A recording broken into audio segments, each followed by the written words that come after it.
What up, beach? What's going on, beach? I've learned how to stop loving you and move on from you and your unhealthy, toxic traits. Beach. So you might be thinking to yourself right now, holy shit, what did I walk myself into? Well, an art video. Context, a little bit of history. Her story? Their story? A little bit of their story. Some moons ago, a year ago, I made a video wherein I started teaching myself how to draw. And my plan was to document the entire process and show you my progress, be able to hold myself accountable for being consistent. That was the goal. Now, I only met one part of that, which is that I was actually pretty consistent with trying to teach myself how to draw, trying to teach myself, or at least like more accurately, trying to teach myself how to get better at art, especially with digital art, which I was very new to at the time. The problem was that documenting each step was way more difficult than I realized, because sometimes you just kind of get in a mood. You just kind of get in a mood and you don't want to lose that rhythm. You don't want to lose that feeling, that motivation. So what do? You just fucking draw, bitch. Why do I keep saying bitch? I'm so stupid, bro. What did I do instead? Well, sometimes when I did have the urge to film and make everything content, because everything is content, I would post on Instagram. And I didn't really like formally announce this in the biggest platform that I have, which is YouTube. I just continued to do it. And then I would post as regularly as humanly possible for someone in my situation where I have like a regular job and like a life, which is weird to hear probably, that I don't just live in this box that you're watching right now. I know, it's crazy. Just like posting as per usual the kind of videos that I do, which is reaction videos. And so now showing you this video where I'm like, haha, after a year or something, suddenly another art video. I get it. Whiplash is a thing. And I'm sorry to your neck. I'm sorry for breaking it. But sometimes you need a little neck breaking in your life. And in that case, if you're into that, you're welcome. I started gaining followers on Instagram that don't know me from YouTube, which was kind of, I don't know, part of that. Like those two things made me feel so comfy and warm inside. And as someone that is trying to somewhat transition the kind of content that I put out there, it felt comforting to stay on Instagram. So that's what I did. Sometimes I'd post on Twitter. Sometimes I just sit in a corner and cry. I did not broadcast a lot of this on YouTube. But I am today. And so that's the video that you're watching. So that is why this is most probably going to be a pretty long video, because I'm going to try to catch you up, on shit that I've learned. I will try my best to reduce that into a very concentrated video, but knowing me and my babbling, like, oh, come on. Like, there's no way. Think of this video as something that's going to be a really long video, something that you can like either have in the background as you do other stuff. You can like do art as you play this video. It's going to be one of those.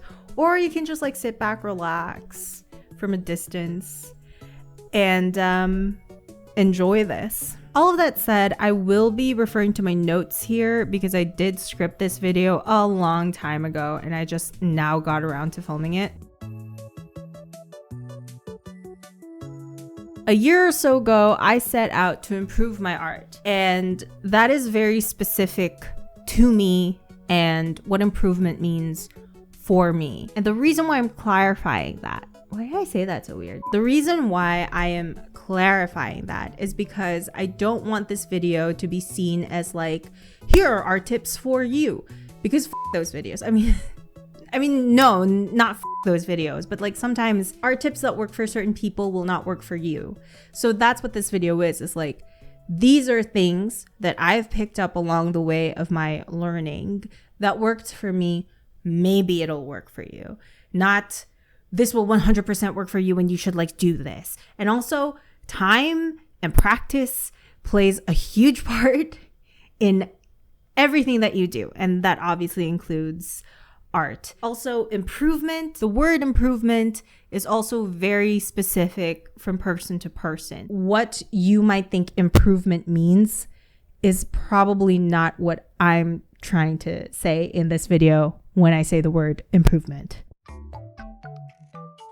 This is definitely something that I was much more strongly trying to find before. I thought that having an art style was everything, and being able to distinguish your art from everyone else's is what will give you that edge and that longevity. I no longer think that way. It's much more about me trying to find what I enjoy that also like feels right for me and is closest to the image that I have in my head. Another thing is that I've learned from so many artists. Like, I watch a ton of art videos. If you have trouble trying to find that sort of stuff in your recommended or wherever you get your art stuff from, wherever you want to learn from, I have a playlist called Noah's Art References for the Soul or something like that. And it is, I'll link it down below in the description. It's just a bunch of videos that I've accumulated over a year or so of videos that have helped me and that I've found to be fun. Here's another thing about like learning stuff on the internet, learning stuff on like video form. The way that we learn stuff obviously is also very different. And there are videos that just don't fucking work for me, dude. My attention span, it's not impressive. Like, if my attention span and you were dating and then you brought my attention span to meet your family, they will disown you. It's just that certain videos for me are not as consumable and accessible. And then sometimes it has to do with the length of the video. Sometimes it doesn't. Sometimes it has to do with the personality of the person that is creating the video. Sometimes it doesn't. You never know with the brain. I mean, we've covered this where it's like, I'm not here to give you tips. I'm here to show you my process. Every process is different from artist to artist. There is no one glove that will fit all. That's cool. I can just like read the shit I've always managed to learn more from watching Drawing Me video. Oh, okay. Yeah, this is actually a really good point. So one of the things that I really like to do instead of actively trying to search for people that are making tutorials or giving out art tips is I would much rather watch a 1 hour, 2 hour video of someone just painting. That's the kind of like lengthy videos that work for me when I'm trying to learn. Oh, and of course, this is not to diss on artists that pour their heart and soul into teaching art. That is not an easy feat, and I admire and respect what they do. So what do I mean by improvement? Well, answers a few questions. Number one, am I able to draw what I want the way that I want in a way that is enjoyable and fulfilling to me? This is my last painting. This is Jurin from XG. Side note, to those of you that are sort of into XG, but or maybe not, because like I think they're relatively new and I can't find a lot of content about them online. I'm pretty sure I've consumed all of the videos, all of the videos on YouTube and the XG content. But like, if anyone out there is a Jurin fan, not just Jurin, I mean, I like Jurin, but if you're like into XG and shit, can you just like hit me up? Like, we should talk. I'm also going to be listening to music as I do this. You will not be hearing that music because of shmrappy. Oh, should I also like show you? I mean, I guess you could already see it. Welcome to my brushes that I use. Some of these are, I'm gonna admit, I paid for some of these. Most of these are default brushes on Procreate. So this is my sketch brush. It's called Chalky Detail. I think I got this from a pack. Lotus Bubble. I got this from her pack. This one is a default brush. I made it bigger and it's just like a flat brush that I use for coloring. Soft Blend, also default brush. And then this one is a calligraphy. I think this one's is Syrup. This is the default brush called Syrup for color, for writing. And then I sometimes for line art, sometimes if I'm in a line art mood, which I rarely am. This one is also from the same pack as Gesture Sketch, but I really like this brush because it's one of those brushes that like layers, then you go over it, it gets darker. This brush I usually will use after I've already laid down my flat colors. This one's a flat brush. I really like this brush. Sometimes I'll sketch with it, sometimes I'll color with it. I have done portraits before where it's just the square flat brush. This might be the default round brush, and then I just changed the tip of the brush to make it like a flat square. But this one right here, this entire thing is just the flat brush. I made this of Yuno and Changmin. Dongbangxingki. This entire thing, just the flat brush. Both color and the sketch. Between this brush and chalky detail, these two brushes feel the most like mechanical pencil on paper because I use a brush, a pencil. Let me show you. Can you see that? That pencil is so good. Actually, it's like fantastic on paper. Feels nice when I'm like using it for sketches. Where's my tiny sketchbook? But these are like some of the sketches that I do on my tiny little thing.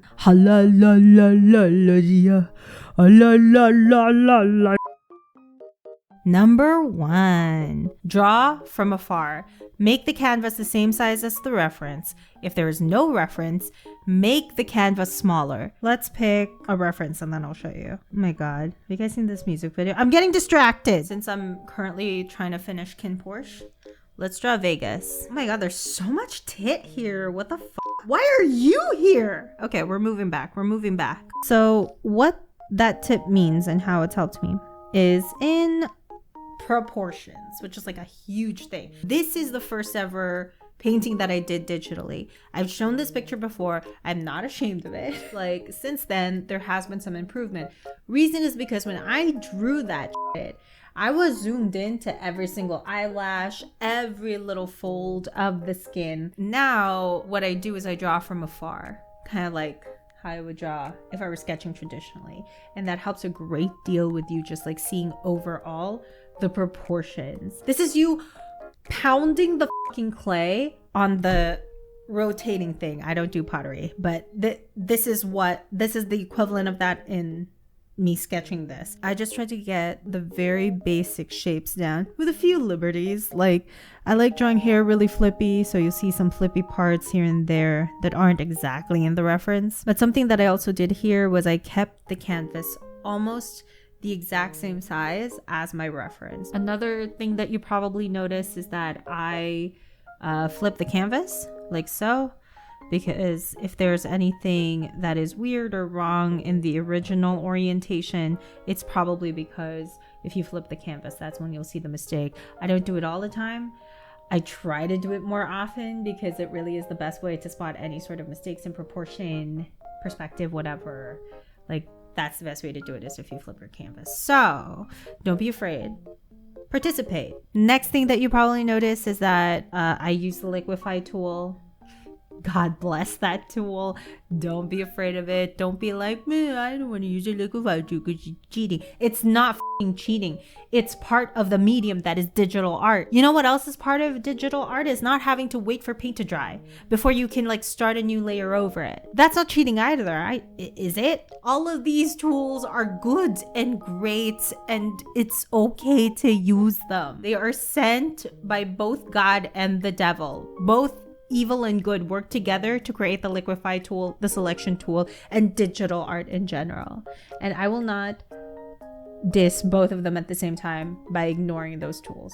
I mean, you can, but...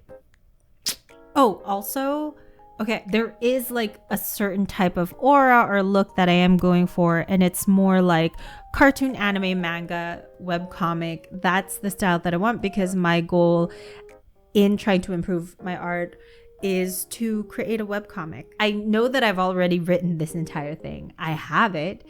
It's just a matter of me trying to like kick my own ass and get out of my head and actually start drawing it, which can be really daunting and really intimidating as someone that's never done anything like this before. I want to start drawing details around the eyes, the nose, the mouth.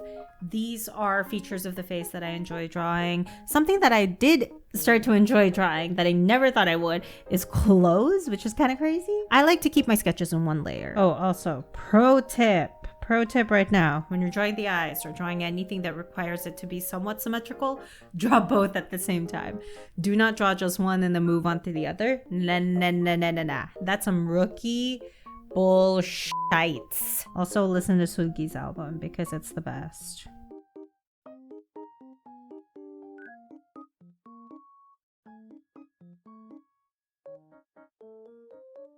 Okay, so this is the cleanest that I'm gonna get this sketch. That's what I'm talking about. Like, that's just how it is. Like, certain people can do line art, and maybe with more practice and with more like focused time on just trying to work on my line art, I'll probably be able to get it to a place. I'll get it somewhere. However, do I have the patience for that? Is it worth it for me? Is it in my list of improvements? Yeah. So this is how I do it. On one layer, as you saw earlier, I have a dirty sketch. And then on that very same layer, I will use the smudge tool, but mostly my brush and my eraser alternatively. Like, those two things will go hand in hand in a lot of ways of me cleaning up the line art that I already have.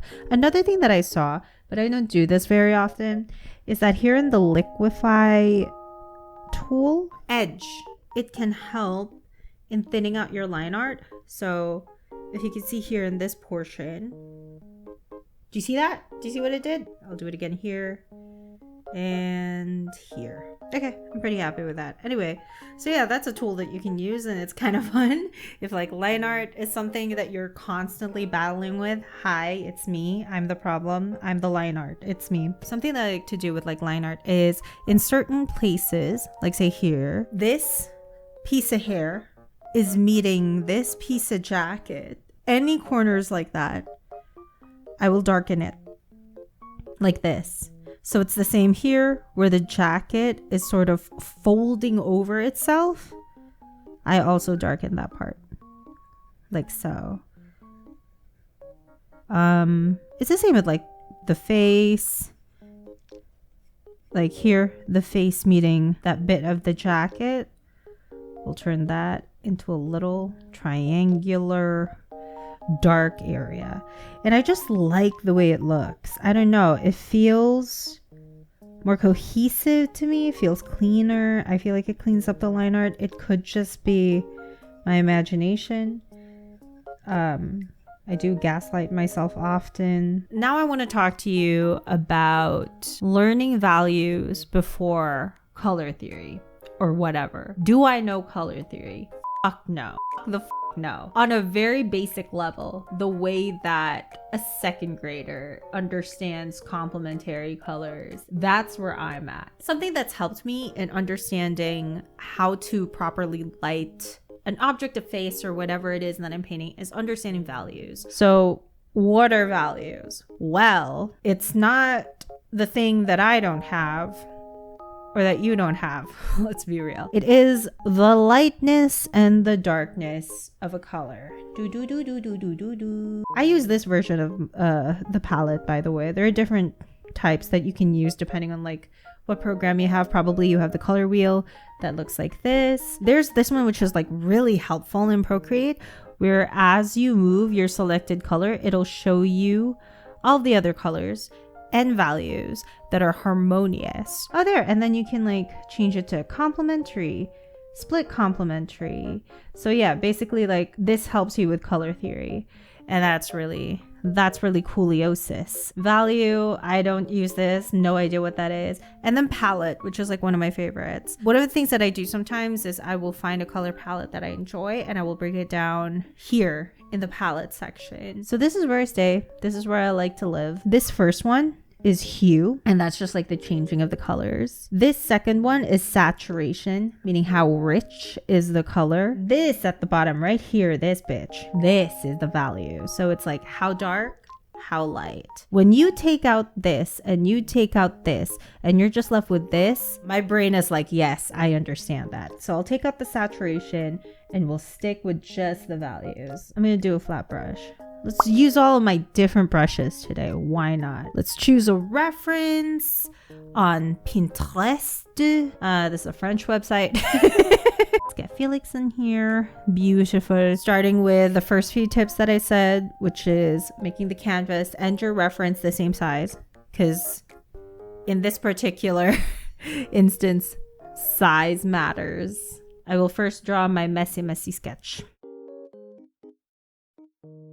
Damn. That's a chin. That's a chin right there. Hold on. I'm pretty sure this is my dirty sketch. I'm zooming in. I'm gonna add more detail. Oh my god. I can't believe that I just said like draw both eyes at the same time. And then I did not do that here. Fucking stupid. Now clean up the lines, sort of. I think he has sideburns. I think he has pretty little sideburns. Okay, that's it. That's my effort. Wait, no, is it? Actually, wait, hold on. Liquify pinch, because this is too big. Then we flip. That's not bad. I'm drunk at the back of the car. Baby, I'm from the bar. Ah, what is this? What the is that? Okay. I love you, right? Not the worst thing you ever heard. He looks so pretty like a devil in spoon. Here's what I'm gonna do. First things first. I'm the illest. We're here. I'm going to add a base color. Little bit lighter.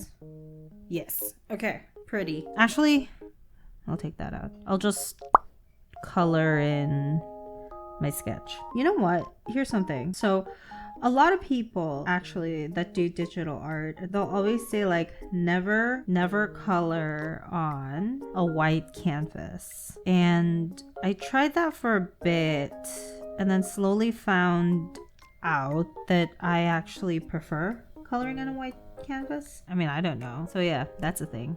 I'm actually gonna take this out because in my mind that is a gap in the hair. I'm also thinking that like when you fill in the base color, it's nice to go a little bit over or a little bit outside of the lines because that means that you've gone under your line art. So that base layer, I'm going to alpha lock it. And what that does in Procreate is that you cannot color outside of that base color. Because like if you look at the reference, his hair looks like it's lighter than his skin color. So if this is his skin, if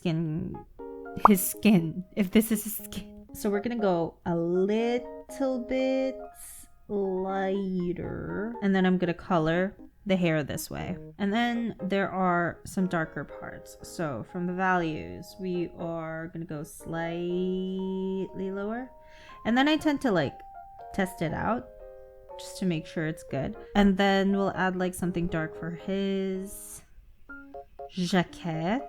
I would merge these two layers and then now it's alpha locked. We'll start a new layer and I will clip it to this, which again just allows me to color without going outside of the lines or going outside of my sketch. And now we can start like actually adding detail and stuff. So you can see here in this portion of his hair, oh my god, you can count the pixels on this reference. I'm really bad at choosing references. Oh, right, okay. So I like to start, by the way, with adding the dark parts. And then I will go back and forth with it once I'm starting to build on those values. I will go back and forth between light and dark, but I will typically start with the dark. I have an ongoing love-hate relationship with drawing hair, to be honest, coloring hair, anything that has to do with hair. I'm just like, ugh. I never know if I'm good or bad with it because I feel like it changes day to day. There are days where I'm just like, oh, I did pretty well on that. And then there are days where I'm just like, well, that's fucked up. You really should like learn to move on from certain portions of like your art when you're taking too long. Don't zero in too much on one part of your art. If you find that you're feeling stuck in certain parts, move on first to other areas so that you're not too concentrated on one part and also so that there's movement in it. Like you're not spending like hours and hours on something that like you're clearly stuck on for now, because sometimes, or like you take a step back, you take like a shot of tequila or something, I don't know, whatever relaxes you, and then when you come back to it with fresher eyes, then you'll see what's like in your way. I'm not gonna start really dark right off the bat. It's okay to like build the values. When it comes to blending, I try not to blend too much because I don't like this look, you know, where it's like super blended. Also, if I do blend, I will just pick up like a color that is in between, and instead of using the blend tool too much, instead I will pick a color that's mid-range of the two colors I'm trying to blend, and then I'll just put that as a center.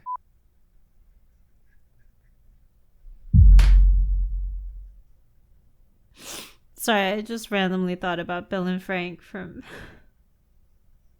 The Last of Us. 2 hours later. The eyes are still a little wonky, I feel like. Not the worst, but still a little wonks.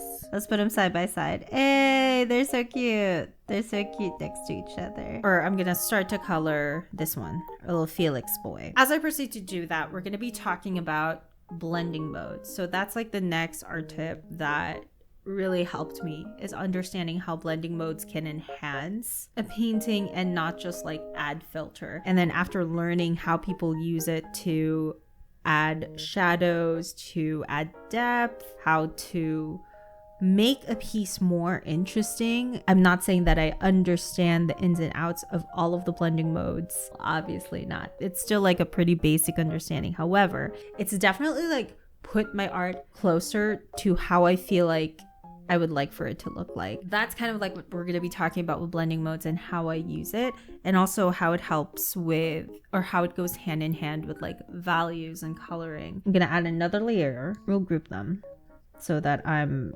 aware. An overlay layer. I'm going to go with this color right here.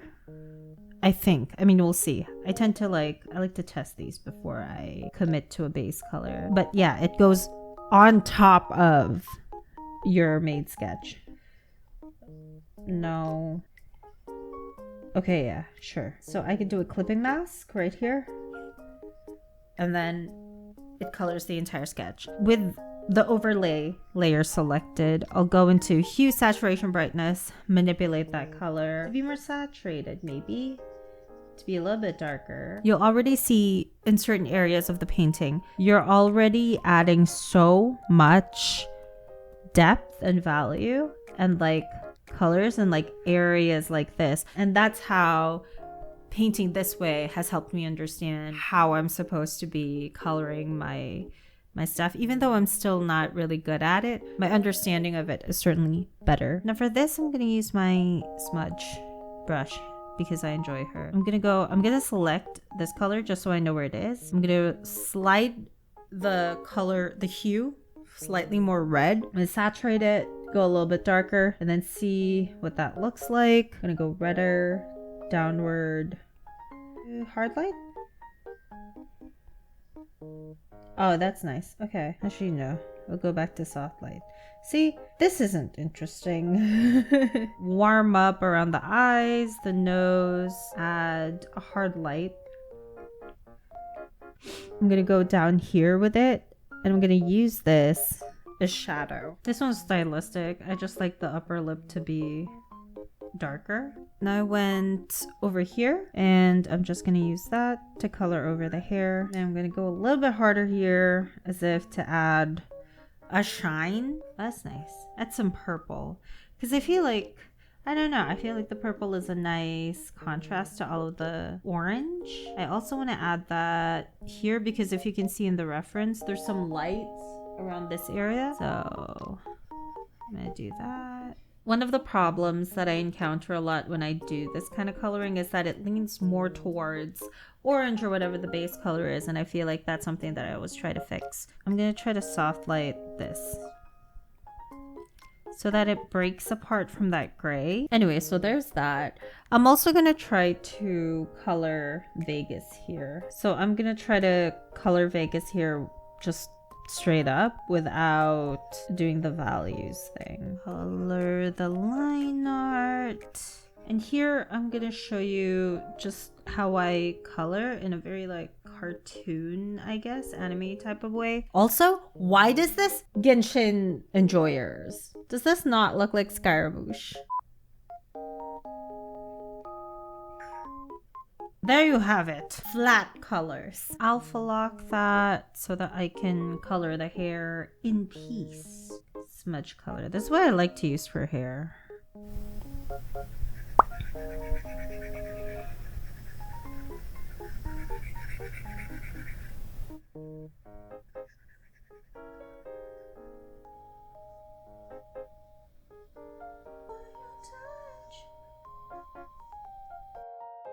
Screen. It's screen time.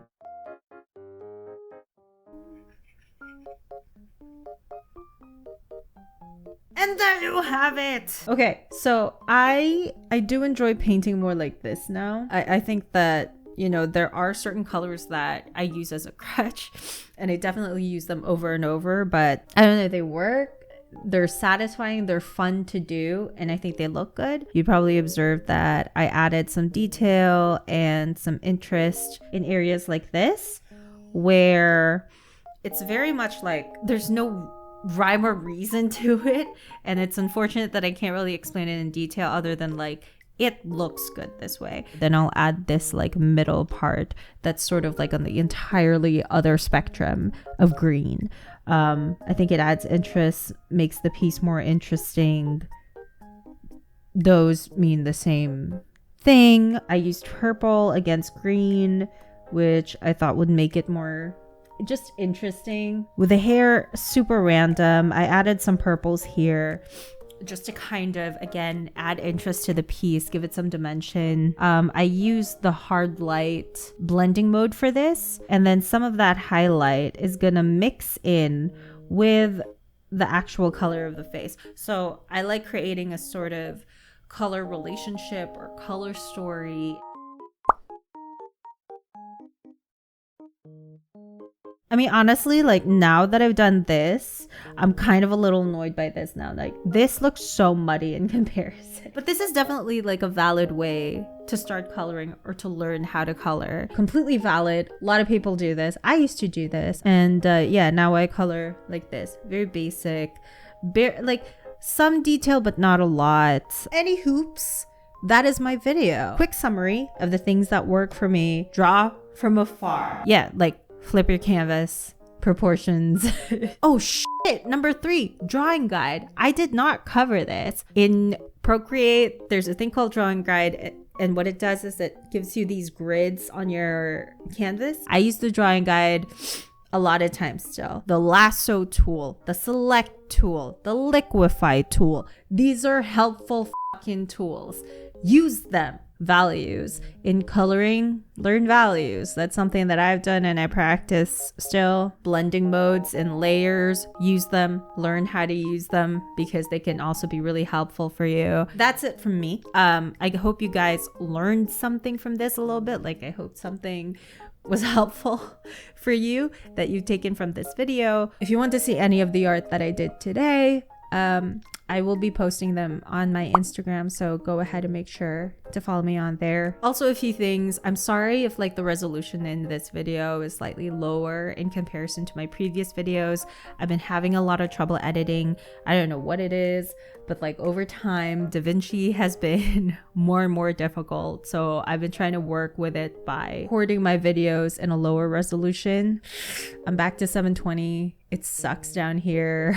But this is what I've got. This is what I'm working with. So I hope that's okay. And then lastly, I just want to thank all of the members that stuck around. I know that I'm not exactly the most consistent content creator.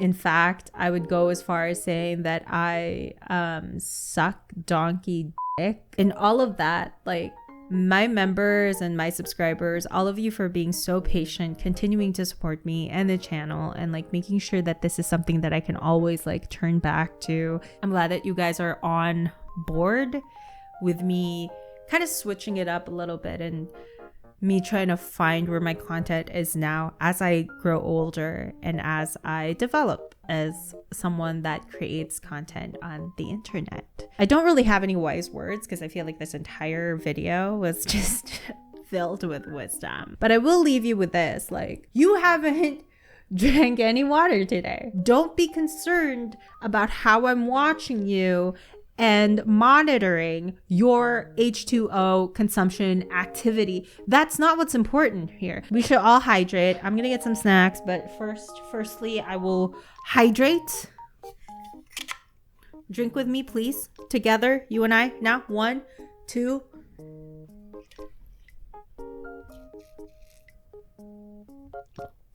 Delicious. I hate water.